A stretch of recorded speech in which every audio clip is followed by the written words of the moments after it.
नमस्कार साथियों, कैसे हैं आप सब। मैं एक कवि होने के नाते आज आपसे वो बात करूंगा जो समाज के लिए बहुत ज़्यादा ज़रूरी है। हमारे समाज में बेटियों को बहुत ऊंचा दर्जा दिया जाता है। हमारे प्रधानमंत्री जी भी एक नारा देते हैं, बेटी बचाओ बेटी पढ़ाओ। बेटी बचाओ बेटी पढ़ाओ का नारा बहुत ही सुंदर लगता है, बहुत अच्छा लगता है कि लोग जागरूक हो रहे हैं, बेटी बचाओ बेटी पढ़ाओ। लेकिन सच बताइएगा, समाज से ये भेदभाव जो बेटी का है, बेटी और बेटे का, ये ख़त्म होता मुझे कहीं नज़र नहीं आ रहा है। अगर आपको कहीं नज़र आ रहा हो तो बताइए।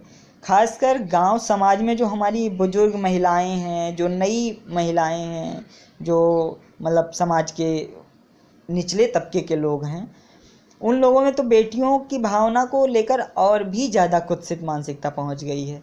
बेटियों को वो आज़ादी नहीं मिल रही है जो आज़ादी उन्हें मिलनी चाहिए।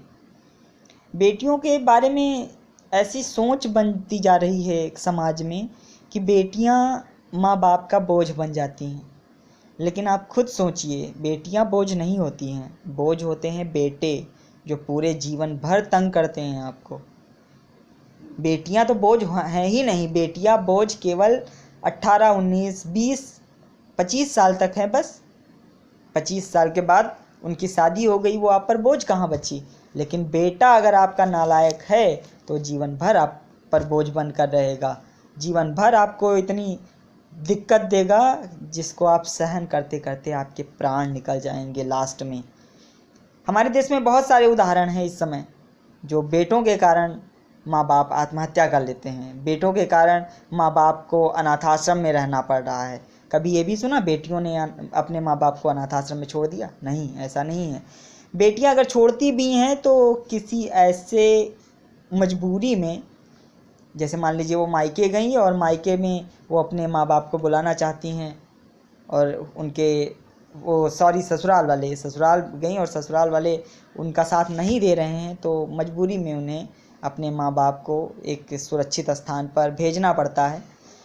लेकिन बेटियां जितनी आपकी मदद करेंगी वो बेटे नहीं कर पाएंगे। ये मेरा आपसे वादा है, ये मैं आपको सच बात बता रहा हूँ, जांची और परखी हुई बात। मैं गांव से हूँ और मेरा बहुत ज़्यादा एक्सपीरियंस नहीं है, मैं ज़्यादा अनुभवी भी नहीं हूँ। आप सब मुझे बहुत ज़्यादा टैलेंटेड मत समझें, लेकिन मैं इतना ज़रूर जानता हूँ कि बेटी और बेटे का भेद आज भी है। गांव में, हमारे गांव में लोग इतना भेद करते हैं कि बेटियां एक घर में रहती हैं, पहले शुरुआत में रहती हैं, अपने घर पे पढ़ती हैं, और मान लीजिए अगर माँ बाप उन्हें भेजते भी हैं तो हाई स्कूल या इंटर तक वो गई, और उसके बाद उनकी शिक्षा दीक्षा रुक जाती है।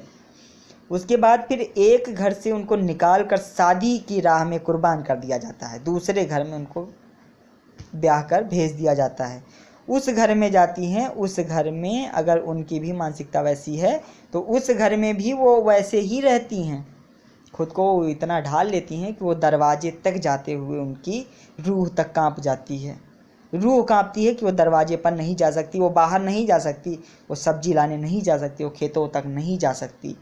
ये माहौल अभी हमारे देश में है, हकीकत यही है। अब बाकी क्या है, समाज में बहुत अच्छे लोग भी हमारे समाज में पनप रहे हैं, बहुत ऐसे लोग भी हैं जो अपनी बेटियों को सम्मान देते हैं, बेटियों को आज़ादी देते हैं। बेटियों पर मैं ये नहीं कहता, मैं बेटियों को, बेटियां पब में जा रही हैं उनको जाने दो, उनको वो शराब पी रही हैं उन पर नज़र मत रखो, लेकिन जिस तरह आप बेटे को आज़ादी देते हो उसी तरह बेटी को भी दो।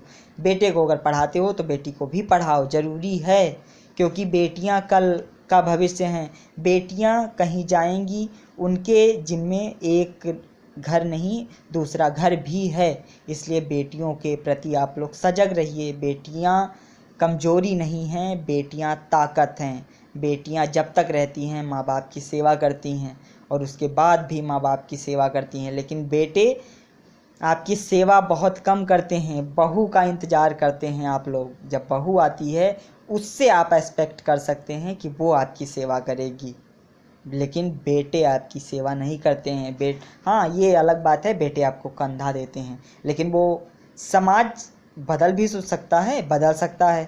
कंधे देने की परंपरा बेटियां भी निभा सकती हैं, क्यों नहीं निभा सकती। किस वेद शास्त्र में लिखा है, और अगर वो वेद शास्त्र लिखा है तो उस वेद शास्त्र को किसने लिखा? किसी कवि ने लिखा होगा, किसी लेखक ने लिखा होगा कि बेटियां ऐसा नहीं कर सकती। लेकिन बेटियों को अगर समान अधिकार दिया जाए तो बेटियां ऐसा कर सकती हैं। बेटियां हर क्षेत्र में आगे जा सकती हैं। बेटियों के अंदर वो हुनर होता है जो शायद बेटों के अंदर नहीं होता। मेरी बात आपको अगर बुरी लगी हो तो उसके लिए माफ़ी चाहता हूँ, और अगर अच्छी लगी हो तो ये वीडियो हर एक इंसान के पास शेयर कीजिए, और अगर हमारी बहनें देख रही हैं तो वो तो ज़रूर शेयर करें।